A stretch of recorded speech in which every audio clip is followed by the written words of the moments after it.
Oh, no. Sorry, guys. Well, I guess we're starting over. Looks like we're starting over. How you guys doing? Hi. Sorry about that. Just noticed that the mic was muted. So, we've already wasted plenty of time, I'm sure, guys. So, 20 minutes. sorry about that. So what we're going to do is we're going to catch back up to where we were just at. Okay, we are going to begin in the book of Genesis, chapter 10, and whenever you're ready, Dan. Now these are the generations of the sons of Noah, Shem, Ham, and Japheth. And unto them were sons born after the flood, the sons of Japheth, Gomer and Magog and Madai and Yavin and Tubal and Meshech and Tiras. And the sons of Gomer, Ashkenaz, Rephath, and Togarmah. Now, once again, real quick, the name Ashkenaz is in this, which goes back to the Ashkenaz Jews. There's an ancient correspondent known as the Khazar correspondence, where King Bula was writing to a Sephardic Jew, stating that his kingdom is very Jewish-like or influenced by the Judaic faith. They have names that are from Jewish origin, but yet he himself claims that they actually come from Japheth or the son of Ashkenaz. And the sons of Yavin, Elisha and Tarshish, Kittim, and Dodanim. By these were the isles of the Gentiles divided in their lands, everyone after his tongue, after their families, in their nations. And the sons of Ham, Cush, Mizraim, and Phut, and Canaan. The sons of Cush, Seba and Havilah, and Sabta, and Ramah, and Sabteka. The sons of Ramah, Sheba, and Dedan. And Cush begat Nimrod.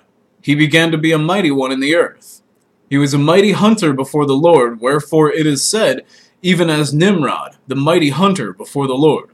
Okay, just take a quick note here. Nimrod is mentioned as being a mighty hunter before the Lord. Mm-hmm. Okay, now we kind of missed that a little bit earlier, but it is very important to see that Nimrod is told as being a mighty hunter before the Most High God. And the beginning of his kingdom was Babel, and Erech, and Akkad, and Calneh in the land of Shinar. Out of that land went forth Ashur, and builded Nineveh, and the city of Rehoboth and Calah. Okay, if we continue on from here, it's going to get into more of the descendants of Ham, but we were trying to focus on the Tower of Babel, so we're going to skip ahead. This will also go over the descendants of Shem. But instead, we're going to turn to chapter 11 and continue on from there. And the whole earth was of one language and of one speech. And it came to pass, as they journeyed from the east, that they found a plain in the land of Shinar, and they dwelt there. So it does say directly that the earth is of one language and of one speech. Some people say this is the very first time that the New World Order was first thought of, or the first time it was implemented. Go ahead, sorry. And they said one to another, Go to, let us make brick, and burn them thoroughly. And they had brick for stone, and slime they had for mortar. And they said, Go to, let us build us a city and a tower whose top may reach unto heaven, and let us make us a name, lest we be scattered upon the face of the whole earth. And the Lord said, Behold, the people is one, and they have all one language, and this they begin to do, and now nothing will be restrained from them, which they have imagined to do.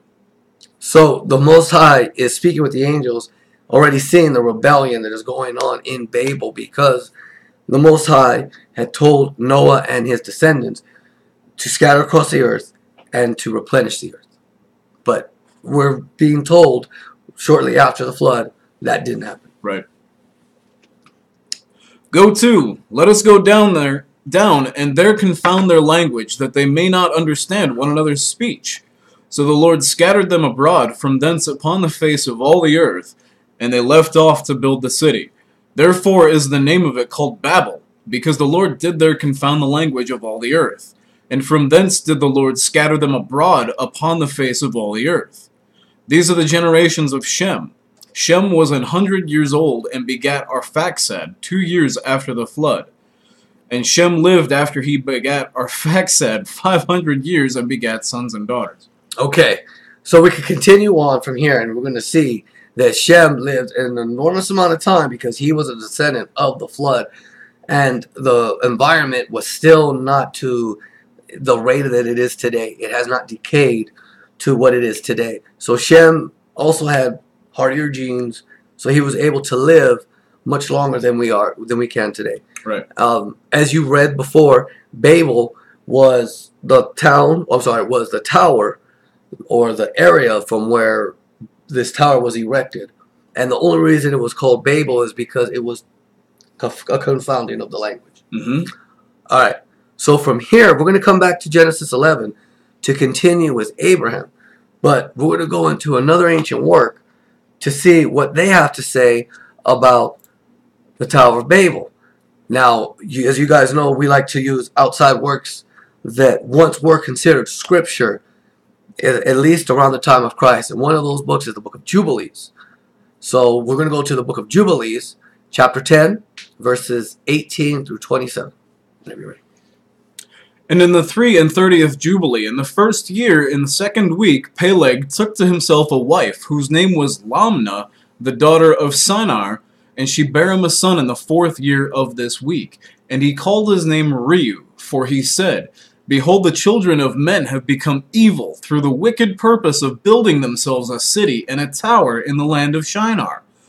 For they departed from the land of Ararat eastward toward Shinar, for in his days they built the city and the tower, saying, Go to, let us ascend thereby into heaven. And they began to build, and in the 4th week they made brick with fire, and the bricks served them for stone. And the clay with which they cemented them together was asphalt, which cometh out of the sea, and out of the fountains of the water in the land of Shinar.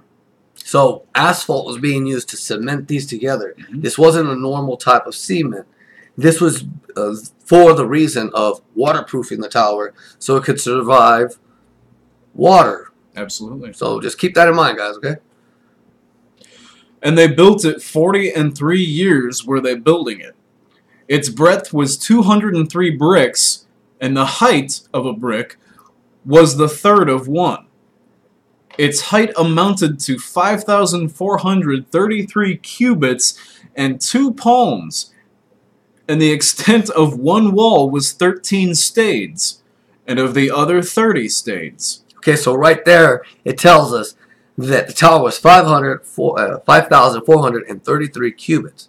So if we take it to the largest extreme of the Egyptian cubit, that is over 9,507 feet, which is almost 2 miles in height. A tremendous tower, to say the least. To say the least. Mm-hmm. And the Lord our God said unto us, Behold, they are one people, and this they begin to do, and now nothing will be withholden from them. Go to, let us go down and confound their language, that they may not understand one another's speech. And they may be dispersed into cities and nations, and one purpose will no longer abide with them till the day of judgment.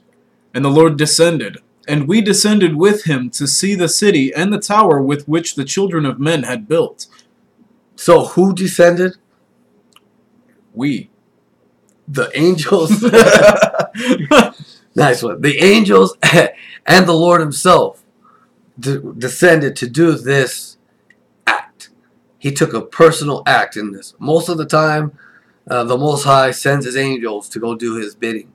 This one, he took it a little personal. I couldn't help that. And he confounded their language, and they no longer understood one another's speech, and they ceased to build the city and the tower. For this reason the whole land of Shinar is called Babel, because the Lord did there confound all the language of the children of men, and from thence they were dispersed into their cities, each according to his language and his nation. And the Lord sent a mighty wind against the tower, and overthrew it upon the earth. And behold, it was between Asher and Babylon, in the land of Shinar, and they called its name Overthrow. So it's between the land of Ashur and Babylon. It is not in Babylon. Got Right. it. Okay. One other thing is when it was saying that the speech changed. Well, that would really confound men to complete any task. I mean, as you would hear, it's like the guy that cuts your hair usually doesn't speak English anymore. Now he's speaking Chinese. So, I mean, now you two can't communicate with each other. You know, you guys basically are losing that knowledge that that person once had. Mm-hmm. So now, right after the flood, when men were still speaking the same language, well, a lot of the information could still be found and still be discovered or talked of. But once that language changed, much of that knowledge left with certain individuals and it stayed in those lands.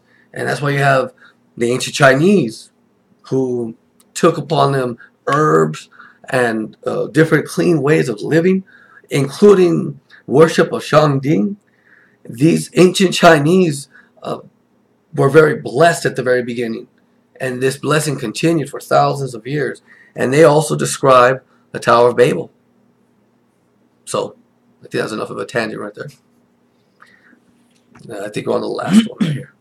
In the 4th week, in the 1st year, in the beginning thereof, in the 34th Jubilee, were they dispersed from the land of Shinar. All right. So the book of Jubilees gave us a little bit more of a description of what happened. One, asphalt was used in the production. Yeah. It also confirms that the people were of one language, and it also tells us the height of the tower. Nearly 2 miles up. I mean, yeah, that is enormous. Okay, but one of the things that we hear a lot is the tower was built to communicate, perhaps with angels or aliens. That's one of the things people say. Yeah, and that's one of the things that is repeated in certain social groups. And the thing is, as fascinating as it sounds, I mean, we could talk about fascinating things all day. Oh, yeah. That doesn't make it true. So, is that the truth? You know, many scholars up to this point will stop. I mean, I'm not going to mention any names, but many popular scholars, they might go into the Book of Enoch or they might go into the Apocrypha, but they don't really seem to go into outside works that might confirm a different man, shall we say. Sure. So, before we get into that, let's see what a work outside of the Bible that was never considered scripture, the book of Josephus. Right. Because Josephus has a fascinating paradigm where he was raised in the Judaic faith, understood the stories and the traditions. So he tells us a little bit more of the Tower of Babel, and he even tells us why the tower was built, because Genesis nor Jubilees told us a direct reason as to why. It just says the children of the earth got together and built a tower. They just kind of wanted to rebel. Yeah, it just says they just wanted it to go up into the heavens. That's about it. That's about it. Yeah, any other reason beyond that? You're just kind of making guesses. Now it was Nimrod who excited them to such an affront and contempt of God. Well, real quick, this is the book of the works of Josephus, book 1, chapter 4, paragraphs 2 and 3. Continue. Now it was Nimrod who excited them to such an affront and contempt of God. He was the grandson of Ham, the son of Noah, a bold man, and of great strength of hand. He persuaded them not to ascribe it to God, as if it was through his means they were happy. Now, right there, it says that who was the son of Ham? The Nimrod. Okay, now, is that a direct son of Ham? No. Okay, it's not his actual son. Right. But because of the way the Hebrew idioms are, a son could be a great-grandson, a grandson, or a great-great-great-great-great-grandson, or even Gentiles coming into the faith could be sons. He's just of that lineage. Correct. Just showing he is from the lineage of Ham. Right. Sorry about that. Go ahead, look. but to believe it was their own courage which procured that happiness. He also gradually changed the government into tyranny, seeing no other way of turning men from the fear of God, but to bring them into constant dependence upon his power. Okay, so we hear a tyranny is going on with Nimrod. Yeah. And we have heard before that this is one of the first times that the New World Order, at least the blueprint of it, is erected. One people. One world. One language, yeah. They're So- all just together building a tower, yeah. Mm-hmm. So With the purpose of rebelling. the rebellion and We're the getting to rebellion that, is though. there. We're getting to that, though. Yeah, we are. Okay. Yeah, but to bring them into constant dependence upon his power, he also said he would be revenged on God if he should have a mind to drown the world again. For he would build a tower too high for the waters to be able to reach. That was... Say that again? For that he would build a tower too high for the waters to be able to reach. So, the purpose of building the Tower of Babel wasn't for the worship of angels. It was to say, bring it. Yeah, the rebellion. So that way Nimrod could say, flood the earth. We're ready. But the Most High God don't play like that. Yep. Go ahead, bro.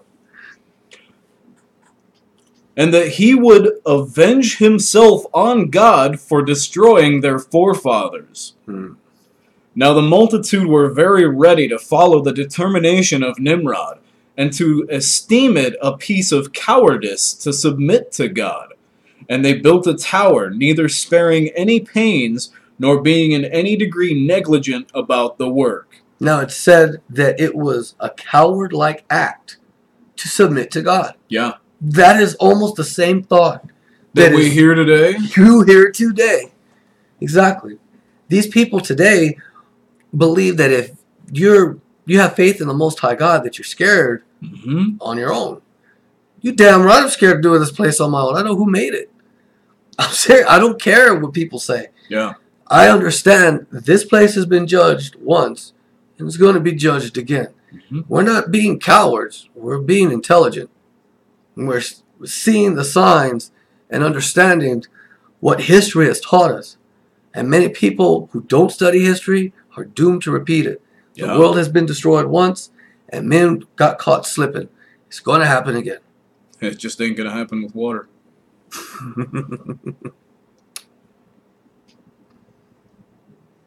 And they built a tower, neither sparing any pains, nor being in any degree negligent about the work.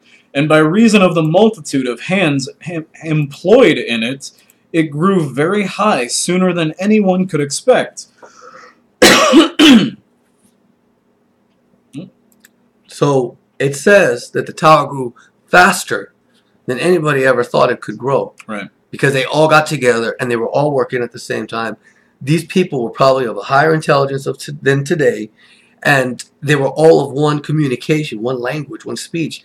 There was no, hey, I don't understand that guy. You know, I don't think that I didn't fully understand. I didn't fully get what he said. Right. So you're always going to have things moving in an orderly fashion, which is the cause of why this tower was erected so quickly. Yeah. But the thickness of it was so great, and it was so strongly built, that thereby its great height seemed upon the view to be less than it really was. It was built of burnt brick cemented together with mortar made of bitumen, that it might not be liable to admit water. When God saw that they acted so madly, he did not resolve to destroy them utterly, since they were not growing wiser by the destruction of the former sinners. So it tells you that the Most High God could have destroyed the people once again, just like he did before the flood. Yeah. But now it's telling us that the Most High God showed mercy to us. And this mercy was to confuse the language so that way men could continue to multiply on the earth. That way the fulfillment of the prophecy that was told to us back in Genesis would be fulfilled through Christ. I liked how you said us. But he caused a tumult among them by producing in them diverse languages, and causing that through the multitude of those languages they should not be able to understand one another. The place wherein they built the tower is now called Babylon, because of the confusion of that language which they readily understood before, for the Hebrews mean by the word Babel confusion.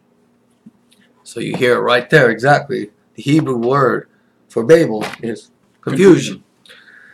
Now, that was very interesting because we got a few characteristics of Nimrod. Mm-hmm. Well, one, let's not forget, he was a mighty hunter. Mighty hunter. That's a very key to finding out who Nimrod was in the ancient works. But it didn't really tell us what city this was, or it didn't tell us the Sumerian name of this king. Mm-hmm. However, there is research that has been done by Professor David Roth, where there has been a tracing through the names of the Sumerian kings, where we could find out exactly who Nimrod was, and we could even pinpoint his city today. So, what you can do, first of all, is we can debunk the claim that Babylon was the city where Babel had its tower, or the Tower of Babel. Right. Okay, and it's very easy to see that. You know, most scholars agree, first of all, that Babel didn't come into its height until around the 18th century. So there was a small town around 2300 BC, but its height of popularity didn't reach until 500 years later. So Babylon couldn't have been the said city of the Tower of Babel. So what David Roth has done is he went into the Sumerian Kings Sumerian Kings list, and he found a king that is in the correct time period, because there is evidence that shows that man did initially go out and scatter across the earth. It did say that in the book of Jubilees. Mm-hmm. But then later on, a few hundred years later, Nimrod went back and started conquering or gathering the people together. Either way you want to look at it, the people fell under Nimrod afterwards. Okay, so a few hundred years had passed, but then the people got back together to do the Tower of Babel. Well, if you go into the Sumerian kings list, you're going to find an interesting king. Now, it's very brief, his mention here. Here, go ahead, Dan. It's going to be Sumerian kings list. I want you to start right here. I'm going to butcher these names. Okay, now we're looking for a particular city. Okay, so go ahead. Oh, and you're going to notice how long these kings lived. It's amazing. In Iana, Mekiageshur, the son of Utu, became lord and king. He ruled for 324 years. Sorry, there's a group of stuff in between there. Anyway, Mekiageshur entered the sea and disappeared. Enmerkar, the son of Mekiageshur, and the king of Unug, who built Anug. Oh, sorry, there's more. Under whom Anug was built, became king. He ruled for 420 years. Okay, so we find this name, Emnekar, and he is the son of Mekha-Agasar, sure, king of Unug. Now, if we look for this kingdom of Unug, you could Google it. It will take you to a redirecting of Uruk. So, Unug is Uruk. Okay? Have I lose anybody yet? Probably, but I'm looking at this as a website. It says Uruk, and in parentheses, redirected from Unug. So, Unug is Uruk. And we could do a little bit more research on Uruk. Now, Uruk it does seem to fit the time period of when Babel was erected. Okay? So, what I want you to read is this highlighted area right here of Uruk from Wikipedia. Go ahead. The site of Uruk was visited in 1849 by William Kennett Loftus, who led the first excavations from 1850 to 1854 and had identified it as Erech, known as the second city of Nimrod. So, we have Uruk being called the second city of Nimrod. Right. Once again, this character is being placed alongside a very identifiable city that could be linked to the Tower of Babel. So we know that Uruk, or Unug, was ruled by Emnekar, or it was actually created by Emnekar. Okay? Now, the one thing is, Emnekar doesn't exactly sound like Nimrod. Okay? And from what I understand, even if you take the phonetic sounding words, they're close, but they're not identical. However, there was one thing that was given to us in Genesis 10, and that was Nimrod was a mighty hunter. Right. Okay?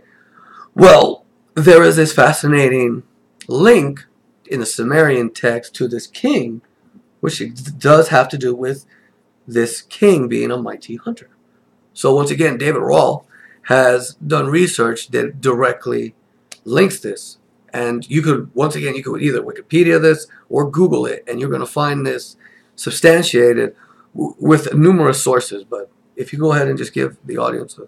The controversial historian David Rohl has claimed parallels between Enmerkar, builder of Uruk, and Nimrod, ruler of biblical Erech, or Uruk, who, according to some extra-biblical legends, was supposedly the architect of the Tower of Babel. One parallel Rohl has noted is between the epithet the hunter, applied to Nimrod, and the suffix kar at the end of Enmerkar's name, which means hunter. Rohl has argued that Eridu, near is the original site of the city of Babel, and that the incomplete ziggurat found there is none other than the biblical tower itself. All right. It directly shows us that the kar, the suffix kar, is hunter in the ancient Sumerian text. Okay, but there is a little bit more of a link to this as well. David Rawl did do some awesome research, and he did use the names to link them together, but there is one more text, and this is from the ancient Sumerian works as well, and this is from Emnekar and the Lord of Arata. And if you go to excuse me, I don't even know how to really give this description of where to find it. It is for a reference. For a reference, correct. I don't really see how to reference this, but in Emnekar and the Lord of Arata, it's going to be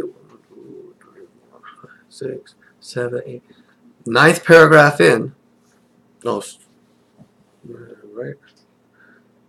What was I at?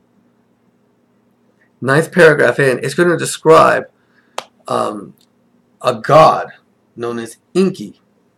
Now that's going to surprise some people that we're going to be saying that name, because Enki is very popular with the ancient alien theorists out there. Right. Many people love to come to these texts because, yes, these are the oldest texts that we have right now, without question. Everything started in Sumeria after the Tower of Babel. Yeah. So this is a very loud author of the ancient past right here. So many people want to say that Enki perhaps is the Most High God. I would disagree, but that's not for this discussion. So to link this together, that Emnekar is Nimrod, there was one more thing we should look into, and that would be the language. Because shouldn't the Sumerians also say something similar? Sure. Let's see what they say. Enki, the Lord of abundance and steadfast decisions, the wise and knowing Lord of the land, the expert of the gods, chosen for wisdom, the Lord of Eridug, shall change the speech in their mouths, as many as he had placed there, and so the speech of mankind is truly one. Now, that is saying that Enki changed the speeches of people's mouths. Mm-hmm. And that at one time, mankind was truly of one. Right. Now, this story, again, the Tower of Babel, as we said earlier, it can be found in many ancient works. I mean, from ancient China to Samaria to Egypt. There's different ways that it is told. You're going to get some fascinating stories after a while, especially the further you get from its origin. So if you get the Tower of Babel all the way here in America, it's going to have some funniness to it. It's not going to sound directly like the original accounts that you hear in the Middle East from Samaria. Like the game of telephone. Exactly. Just like the game of telephone. Okay, now, before we continue on, there was one last thing. If we can link Emnikar to Nimrod, as we did, through language, Emnikar being hunter, Nimrod known as being the mighty hunter, also with the Tower of Babel, going back to this one town, or this one city, Unug, or Uruk, Emnikar must have been Nimrod. I mean, the legends, the stories, are all pointing at Emnikar, not Gilgamesh, being the actual Nimrod character of the Bible.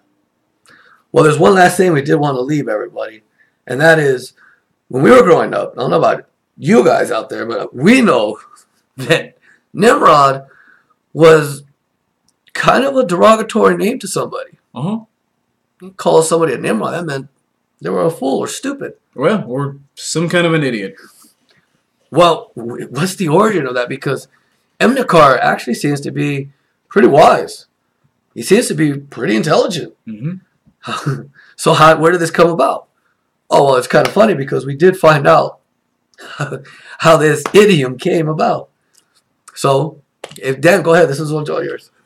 In modern American English, the term is now commonly used to mean a dim-witted or stupid person. We forgot to say dim-witted.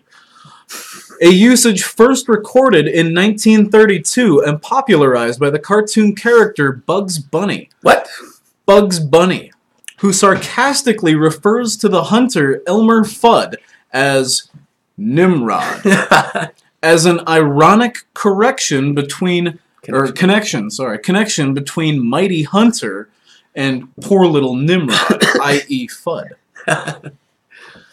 So it was Bugs Bunny that twisted Nimrod. I say he set everybody straight.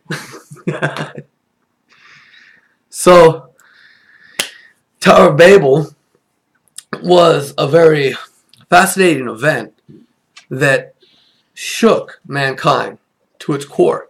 Mankind left right afterwards, and they had to restart once again their cultures, their customs, and they were basically trying to remember what they were told before the languages got confused. And that's very difficult. You could talk to any linguist, any really well-studied linguist. They will tell you that as far back as you can go, there's always going to be a Tower of Babel story. Because languages just appear, like abnormally or as an anomaly in the ancient record. It just happens.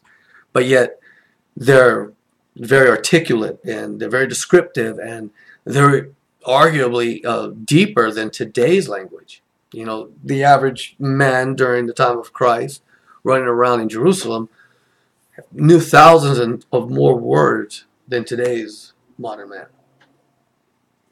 Anyways, so the Tower of Babel is over, and from this point on, the scriptures are going to continue to tell us what happens right after the Tower of Babel. Now, if you go into the book of Genesis, you're going to go read the line of Shem right afterwards, and you're going to get to Abraham. And we're going to get there. But if we go to the book of Jubilees, there's actually a little bit more meat that we're not seeing in the book of Genesis that explains further or future events to come, such as Canaan and the evilness of men that was running around. And even right before Abraham, there were some things that were going on that, man just didn't know how to take it. It looked like Satan was really running amok out here. Yeah. So instead of going to Genesis, which we will, we're going to continue in the book of Jubilees. And we're going to go to, once again, chapter 10. But we're going to continue with verses 28 through 36. And Ham and his sons went into the land which he was to occupy, when he acquired his portion in the land of the south. And Canaan saw the land of Lebanon to the river of Egypt, that it was very good. And he went not into the land of his inheritance to the west, that is, to the sea, and dwelt in the land of Lebanon, eastward and westward from the border of Jordan, and from the border of the sea. Once again, it's telling us that Canaan did not go to his land. Right. That he was given by Noah. This later on will be a cause of his descendants being conquered.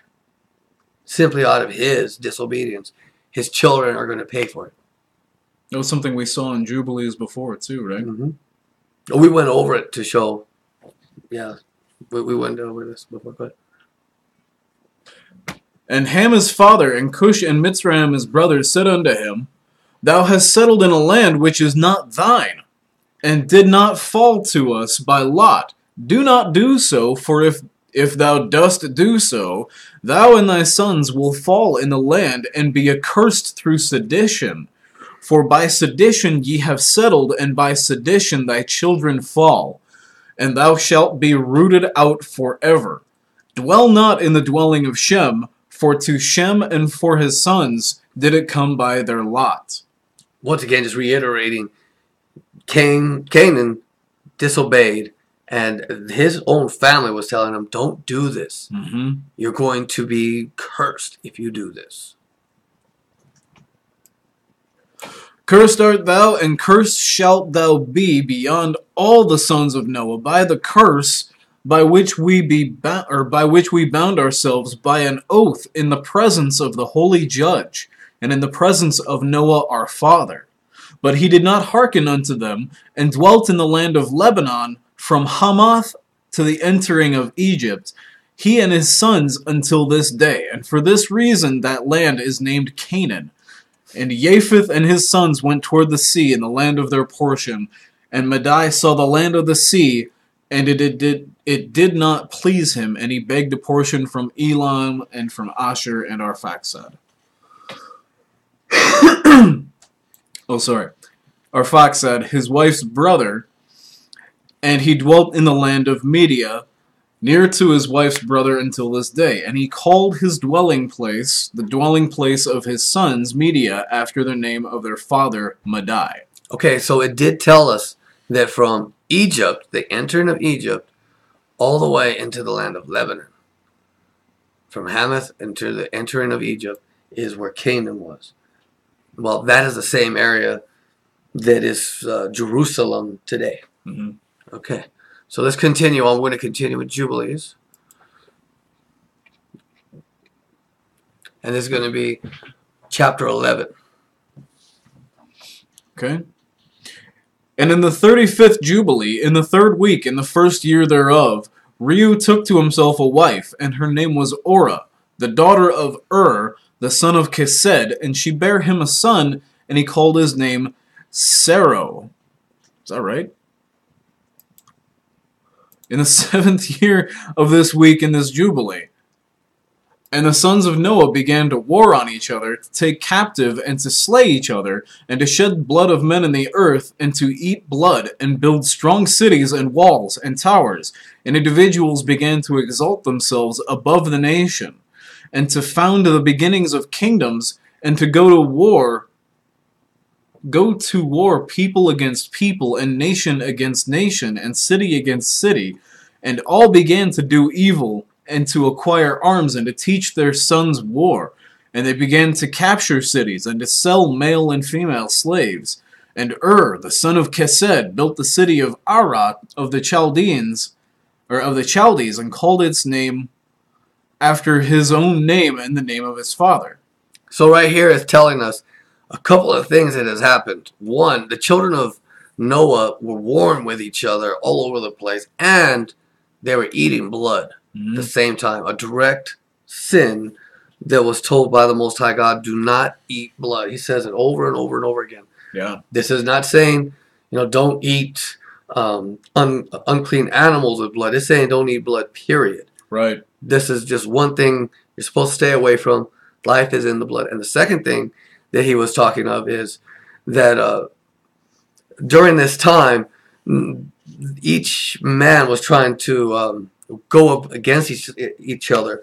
This is right before we're starting to hear of the spirits really going against man, because it does say in Scripture that death ruled from Adam to Noah? You got it. No, it was Adam to Moses. Adam to Moses? Adam to Moses. Death ruled.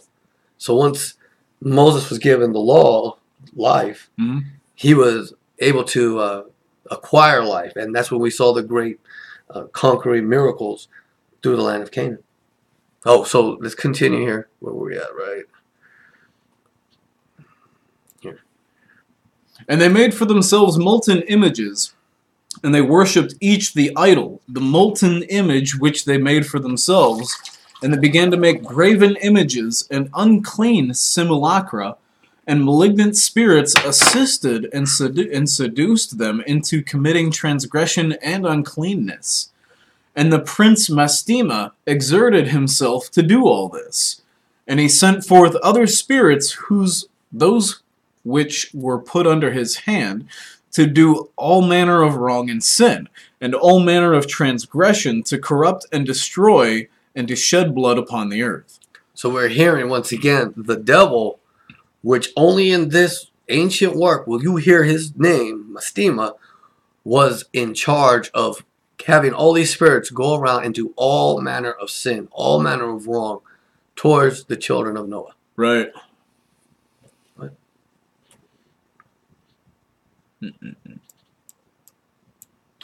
For this reason he called the name of Serug, for everyone turned to do all manner of sin and transgression.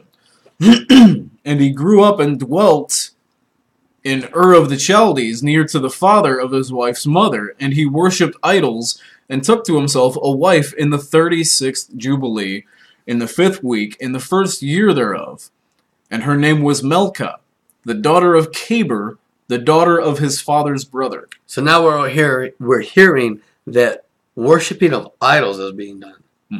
We already heard about the warring, killing of each other, the eating of blood.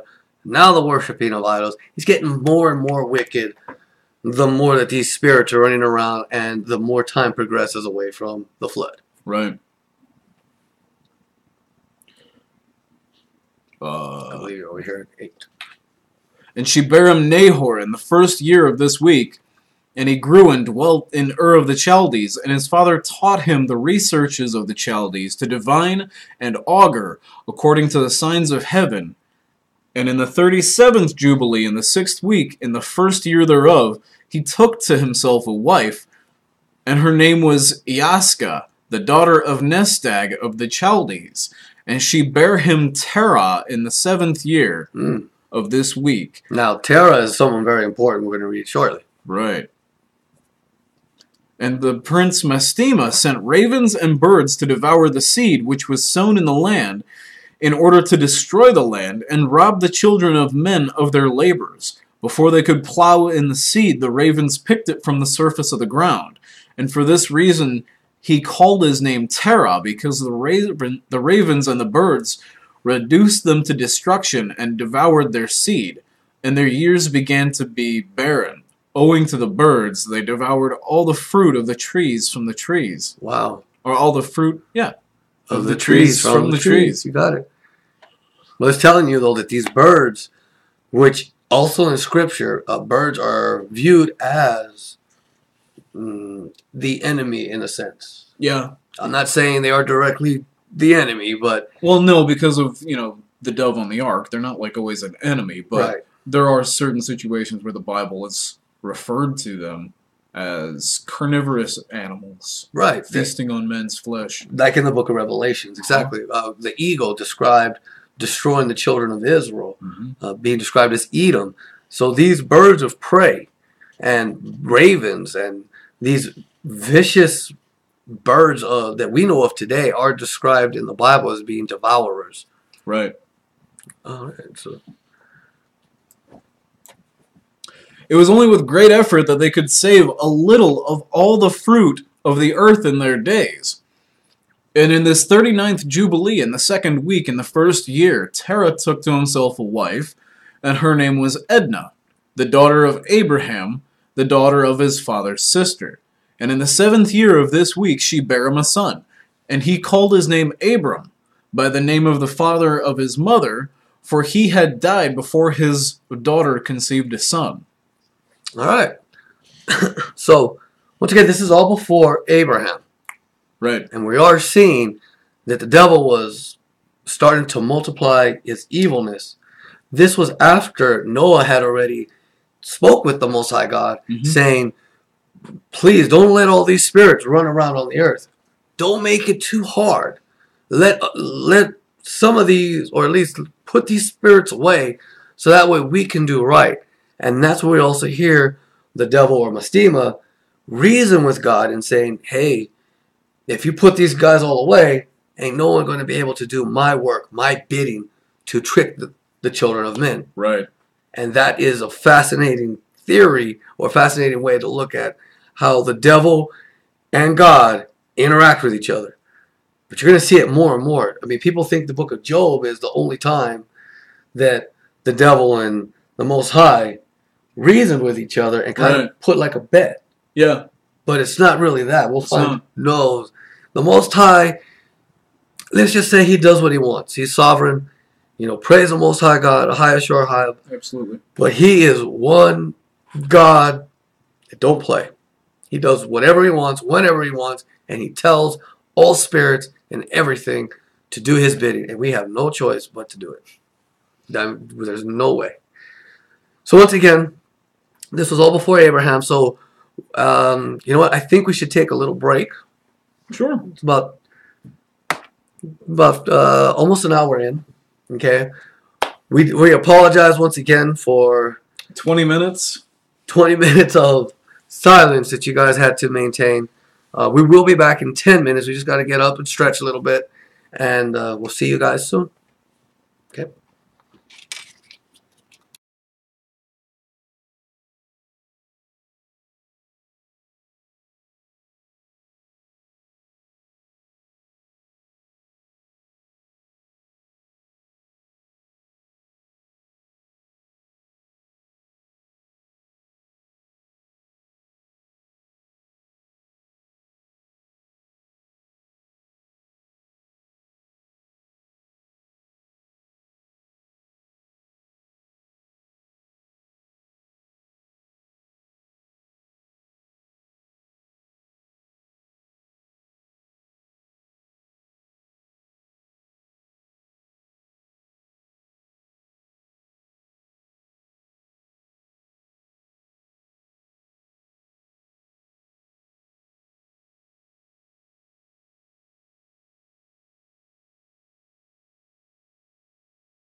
And we are back. All right. So, we're just going to recap, because it might have been a little confusing what we just went over. I mean, we're having names that is difficult to pronounce. Yeah. And then we're trying to show connections between two different languages, and from an ancient dead language to a rather newer translation of that. So let's just go over this one more time. So, what we were saying was Nimrod was a mighty hunter in the earth, according to Genesis chapter 10. Correct.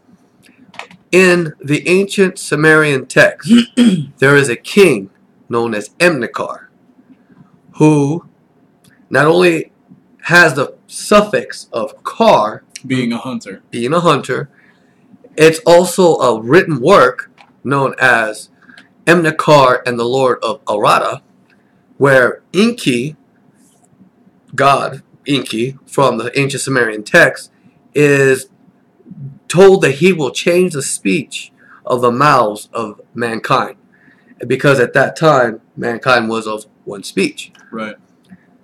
Now, one other thing is Emnikar was the builder, according to the ancient Sumerian text, of a city named Uruk.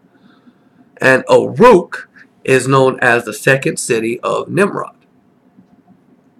And then, finally, Emnikar, or Nimrod, was known as not only being a mighty hunter, but of having everybody build a tower, but he was also a tyrant, one that placed the world together under one rule, and this is arguably once the one world order.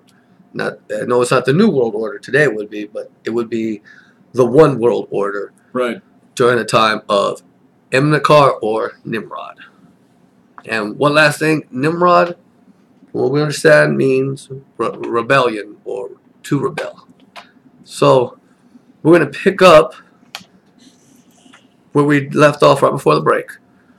And that was right after the flood. The ravens and the birds, they were tearing apart the trees and the fruits, and the children of men were warring against each other and drinking blood, and they were making arms and warring against each other. And then we hear that Mastema, the devil, he was the one that was running around causing all this to happen. So we're going to just continue. This is going to be in the book of Jubilees, chapter 10, verses 16 through 24. And the children began to understand the errors of the earth, that all went astray after graven images and after uncleanness. And his father taught him writing. And he was 2 weeks of years old, and he separated himself from his father, that he might not worship idols with him. And he began to pray to the Creator of all things, that he might save him from the errors of the children of men, that his portion should not fall into error after uncleanness and vileness. So it tells us right there that when children were starting to be led astray, that one of the ones that separated himself, right, was the father of, which was Abram, right, the son of Terah. And he separated himself from his dad, who was a known idol worshiper. The Jubilees isn't the only one to make this claim. Terah was an idol worshiper. Continue? Sorry, continue. And the seed time came for the sowing of seed upon the land, and they all went forth together into... And they all went forth together to protect their seed against the ravens. And Abraham went forth with those that went, and the child was a lad of 14 years. And a cloud of ravens came to devour the seed, and Abraham ran to meet them before they settled on the ground, and cried to them before they settled on the ground to devour the seed, and said, "Descend not! Return to the place whence ye came." And they proceeded to turn back. And he caused the clouds of ravens to turn back that day 70 times. And of all the ravens throughout the land where Abraham was, there settled not so much as one. So you see just the zeal that Abraham had just to keep men alive. 70 times. He turned back the clouds of the ravens. Get out of here, you ravens! One of the things to notice is, descend not, return to the place whence he came, as a rebuke. Right. This is the same type of rebuke that we give to spirits when they are trying to be in our lives. You can literally rebuke a spirit that has manifested himself in a person, or if you just see a spirit manifest himself in front of you, you can rebuke it. You don't have to talk to these things. Just rebuke it, just as Abraham rebuked these birds. Okay? Go ahead and continue, bro. Where did I leave off here? Not so much as one. Not so much as one. Raven was in the land of Abraham. All who were with him throughout all the land saw him cry out, and all the ravens turned back, and his name became great in all the land of the Chaldees. And there came to him this year all those that wished to sow, and he went with them until the time of sowing ceased, and they sowed their land, and that year they brought enough grain home and ate and were satisfied. And in the first year of the 5th week, Abraham taught those who made implements for oxen, the artificers in wood. They made a vessel above the ground, facing the frame of the plow, in order to put the seed thereon. And the seed fell down therefrom upon the share of the plow, and was hidden in the earth, and they no longer feared the ravens. This is actually talking about an invention. And after this manner they made vessels above the ground on all the frames of the plows, and they sowed and tilled all the land, according as Abraham commanded them, and they no longer feared the birds. So there is this funny relationship between birds and man. I mean, it's even poked fun of in pop culture, like in The Big Bang Theory. Sheldon supposedly is afraid of birds. Yeah? Saying that there's this evilness to them when they look at you. Just poking fun of the fact that birds have this funny relationship with man. Dates back to after the flood, when Abraham was chasing these birds away, just trying to get fruit and food to be in the land of Abraham. Well, it's this is going to be probably. Oh yeah, go ahead and continue for a minute. We're going to go now to chapter 12, and Abraham is now trying to convince his father to turn away from idolatry. And it came to pass in the 6th week, in the 7th year thereof, that Abraham said to Terah his father, saying, Father! And he said, Behold, I am here, my son. And he said, What help and profit have we from those idols which thou dost worship, and before which thou dost bow thyself? For there is no spirit in them, for they are dumb forms, and a misleading of the heart. Worship them not. Worship the God of heaven, who causeth the rain and dew to descend on the earth, and doeth everything upon the earth, and hath created everything by his word, and all life is from before his face. Why do ye worship things that have no spirit in them? For they are the work of men's hands, and on your shoulders ye do bear them, and ye have no help from them. But they are a great cause of shame to those who make them, and a misleading of the heart to those that worship them. Worship them not. And his father said unto him, I also know it, my son. But what shall I do with a people who have made me to serve before them? So right there, Terah answers back real quickly. Yeah, I know these things are false. I know they're not real. Yeah. But what am I supposed to do? Everybody else around me is doing it. They're causing him to do it. Exactly. It's peer pressure. Yeah. And if I tell them the truth, they will slay me, for their soul cleaveth to them, to worship them and honor them. Keep silent, my son, lest they slay thee. All these words he spake to his 2 brothers, and they were angry with him, and he kept silent. And in the 40th Jubilee, in the 2nd week, in the 7th year thereof, Abraham took to himself a wife, and her name was Sarai, the daughter of his father, and she became his wife. And Haran his brother took to himself a wife in the 3rd year of the 3rd week, And she bare him a son in the 7th year of this week, and he called his name Lot. So it tells us directly that one, Sarah, was the sister of Abraham. Mm-hmm. Now what's funny is that's going to be key later on as well. Yeah.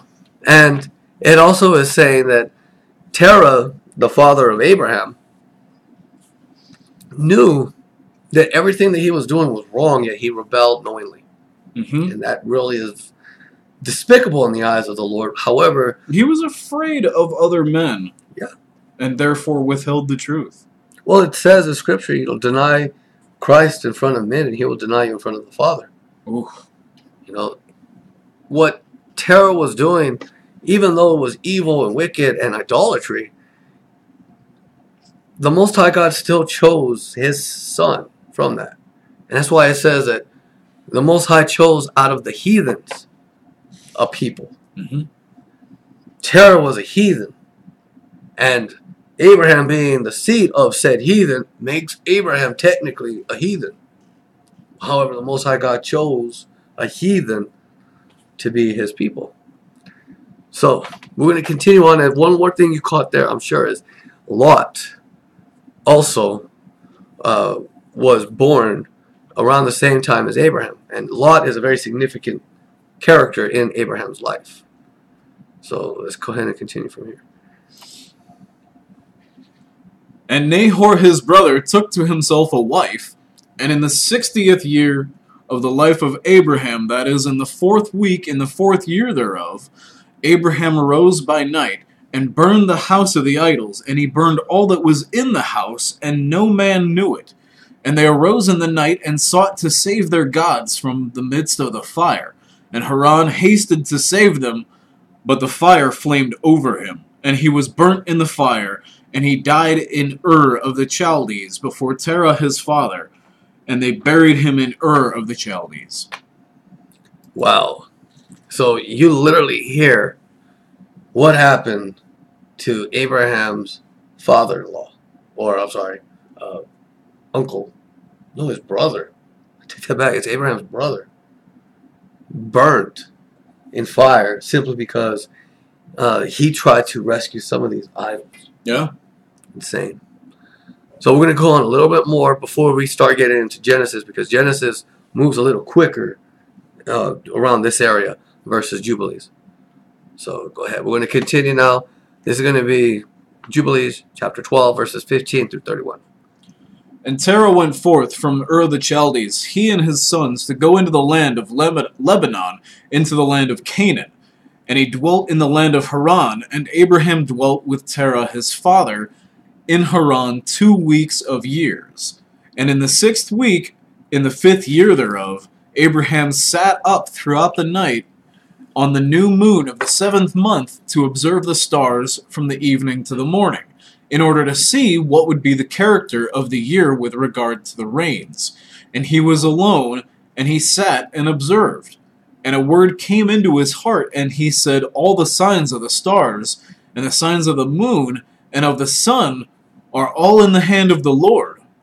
Why do I search them out? Notice how there's a little bit of a hint in Jubilees that Abraham counts or looks at the stars. Mm-hmm. Again, this is going to be very significant in the future once Abraham speaks or has this connection with the Most High God. If he desireth, he causeth to rain morning and evening. And if he desireth, he withholdeth it. And all things are in his hand.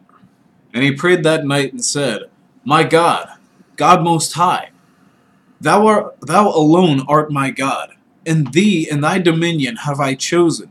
And thou hast created all things, and all things are the work of thy hands. Deliver me from the hands of evil spirits who have sway over the thoughts of men's hearts, and let them not lead me astray from thee, my God. And establish thou me and my seed forever, that we go not astray from henceforth and forevermore. Now this prayer does sound, the basics of the Lord's Prayer. You are praising the Most High at the beginning. You're asking for His will to be done, and that you follow his will. Mm-hmm. And then it also says, lead me not into temptation, or deliver me from the hands of evil spirits. Abraham had already the understanding of how to pray to the Most High God. And by the time Christ came on the scene, that was kind of lost. It was already a tradition of just reciting verses or reciting words over and over again without necessarily having any sustenance to them or any meat to them. Right. Let's continue.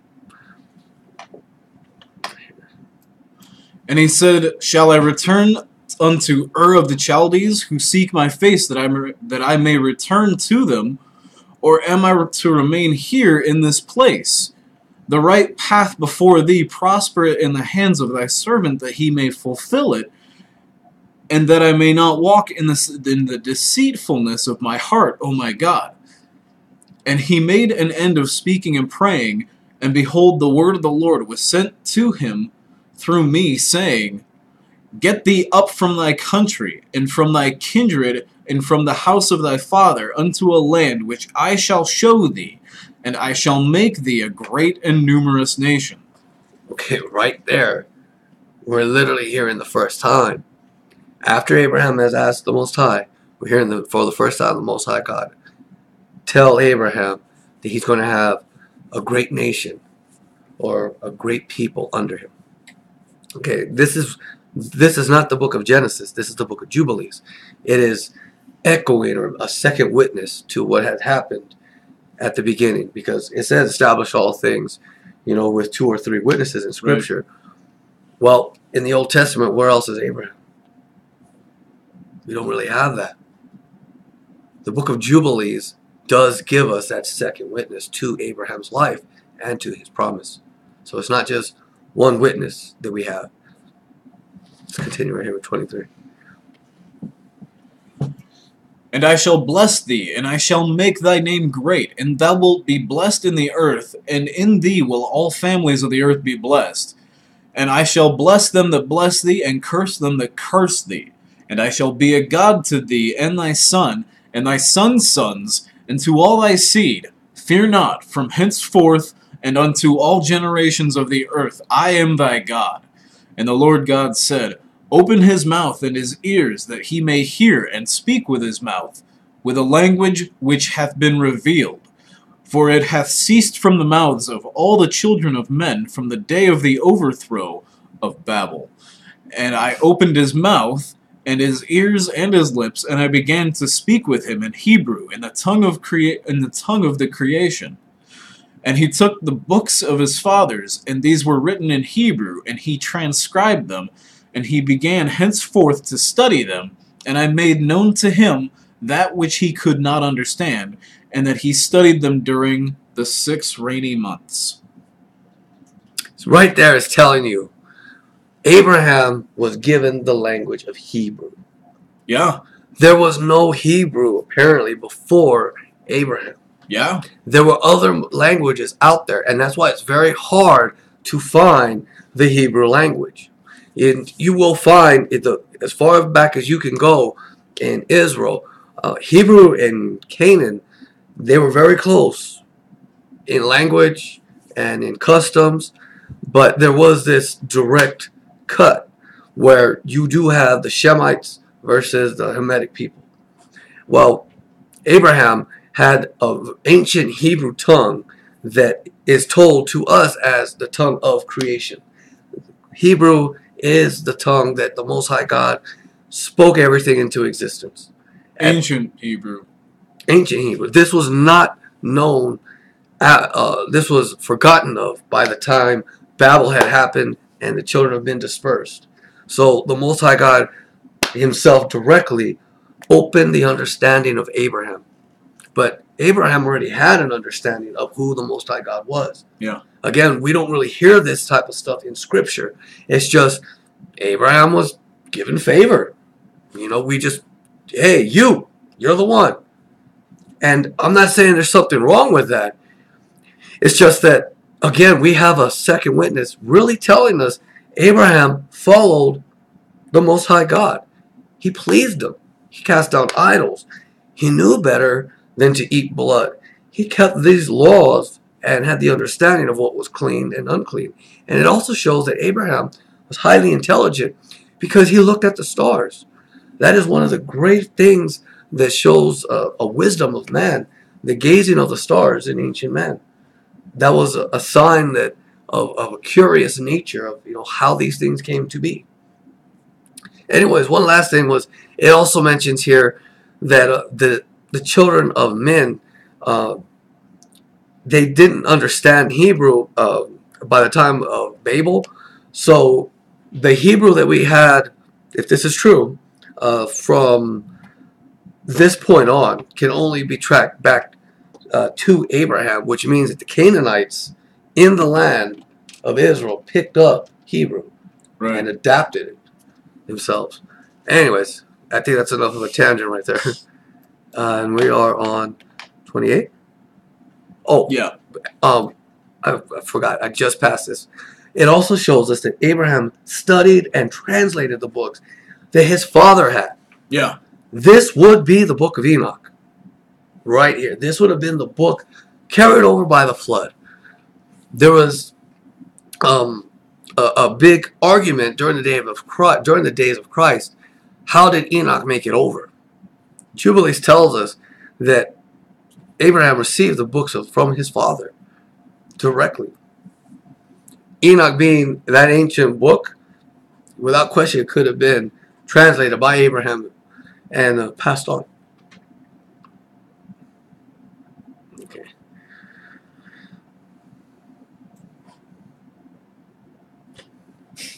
There we ready, bro. And it came to pass in the 7th year of the 6th week that he spoke to his father and informed him that he would leave Haran to go into the land of Canaan to see it and to return to him. And Terah his father said unto him, Go in peace. May the eternal God make thy path straight, and the Lord be with thee, and protect thee from all evil, and grant unto thee grace and mercy and favor before those who see thee. And may none of the children of men have power over thee to harm thee. Go in peace.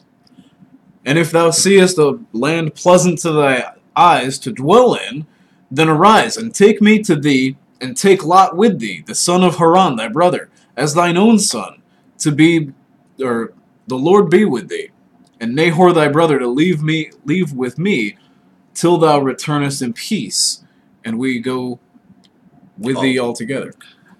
Okay, now did you notice that Terah, the pagan, blessed Abraham with Abraham's God? Literally, he said, "Well, then you go, and you go ahead and be blessed by the Most High God." All right. So Jubilees took us on this detour that most of us are not used to. So we're going to bring it back to get us back into this familiar territory in the book of Genesis to give us this second witness of who Abraham was. Okay, so we're just going to go over briefly in Genesis 11.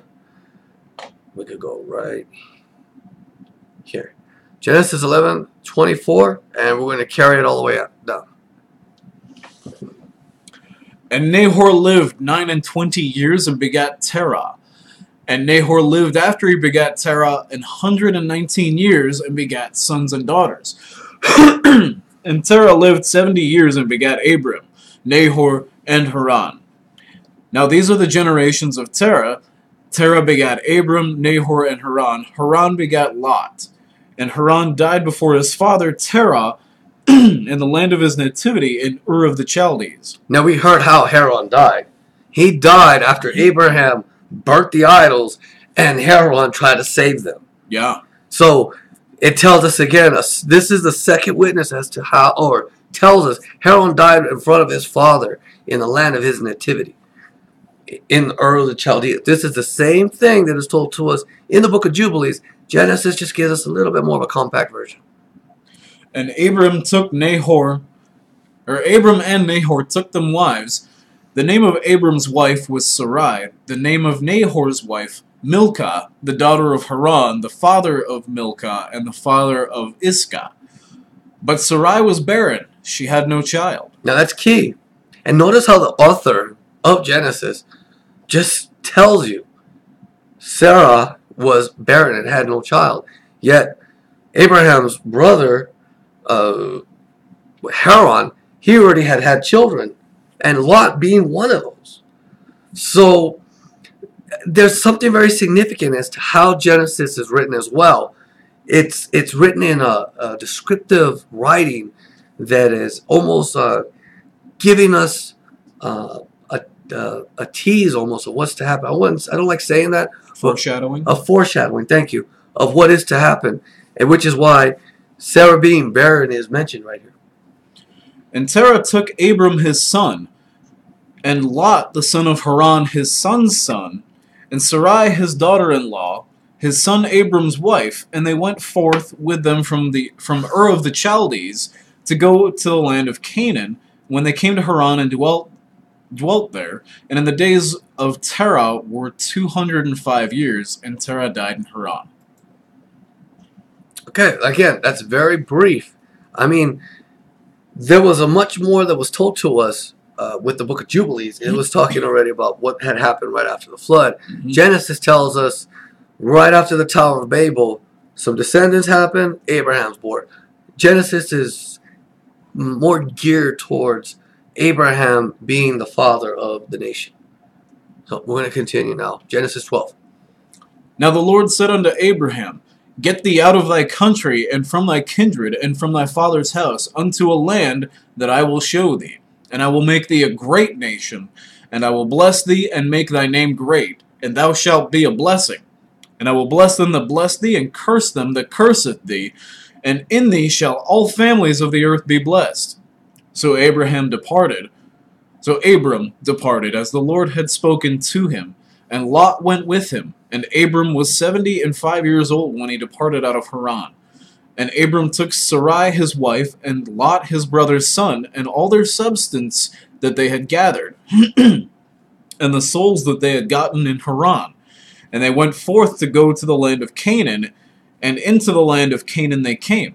Quickly, remember, Canaan was wrongfully named by a descendant of Ham.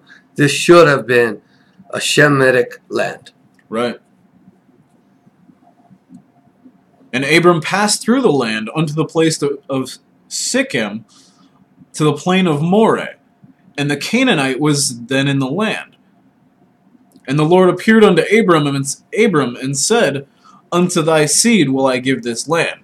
And there he builded an altar unto the Lord, who appeared to him. And he removed from thence unto a mountain on the east of Bethel, and pitched his tent, having Bethel on the west, and Hai on the east. And there he builded an altar unto the Lord, and called upon the name of the Lord. Now right here, if you do have the scriptures open, you'll notice that it says that Abraham called upon the name of the Lord, Lord, and it's all capital letters. Now, many people will say that's the Tetragrammaton, and we're not here to discuss what the true name of the Most High God is. But it appears in the book of Genesis, Abraham must have known the name of the Most High God. And Abram journeyed, going on still toward the south. And there was a famine in the land, and Abram went down into Egypt to sojourn there, for the famine was grievous in the land. And it came to pass, when he was come near to enter into Egypt, that he said unto Sarai his wife, Behold now, I know that thou art a fair woman to look upon. Therefore it shall come to pass, when the Egyptians shall see thee, that they shall say, This is his wife, and they will kill me, but they will save thee alive. Say, I pray thee, thou art my sister, that it will be well with me for thy sake, and my soul shall live because of thee. Right there it tells us Abraham is telling his wife, who technically was his sister, according to the book of Jubilees. Yeah. Tell him you're my sister. It ain't a lie. It ain't a lie. But many people believe Abraham lied. Now, Abraham didn't fully tell the truth. Yeah, he didn't disclose everything with that one. But at the same time, he didn't directly say, this woman, I don't have any, she's my sister, and there is no blood connection. Just thought I'd bring that up because that was something that was mentioned in Jubilees. And it came to pass that when Abram was come into Egypt, the Egyptians beheld the woman, that she was very fair. The princes also of Pharaoh saw her and commended her before Pharaoh, and the woman was taken into Pharaoh's house. Now, how old was Sarah at this time? She was no spring chicken. It says that Abraham at this time was around 70 years old. Yeah. She was his sister. You're looking at a 70-something-year-old woman being complimented by the Pharaoh's men and taken into Pharaoh's house. So there was something different still during the days of Abram. All right, continue, bro. I lost my spot now. Sorry. Right here. And he entreated Abram well for her sake. And he had sheep and oxen and he-asses and men servants and maid servants and she-asses and camels. And the Lord plagued Pharaoh and his house with great plagues because of Sarai, Abram's wife. And Pharaoh called Abram and said, What is this thou hast done unto me? Why didst thou not tell me she was thy wife? Why saidst thou she is my sister? So I might have taken her to me to wife? Now therefore, behold thy wife, take her, and go thy way. And Pharaoh commanded his men concerning him, and they sent him away, and his wife, and all that he had. Gotta give it to Abraham. He knew how to think. Sly. He was a sly guy. Yeah, we hear in other ancient works, we might get into that next week because it's getting a little late. But in other ancient works, it tells us that Abraham taught others, and he taught others math and science and astronomy, literally astronomy as well. And you read in the book of Jubilees, Abraham liked to look into the stars. He liked to gather knowledge up. It tells us that he also was pretty good at articulating his thoughts and his speech. So what we're going to do now is, I think we're going to call it a night.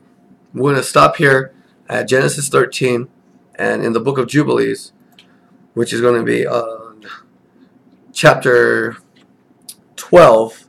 We're going to pick this back up next week. Sorry for the technical difficulties earlier, but we're going to have this ironed out one of these Sabbaths. Anyways, we just hope that you guys enjoyed the teachings. Dan, if you want to add anything? Abraham might have been the first multilingual person. Fascinating. Fascinating. Shalom.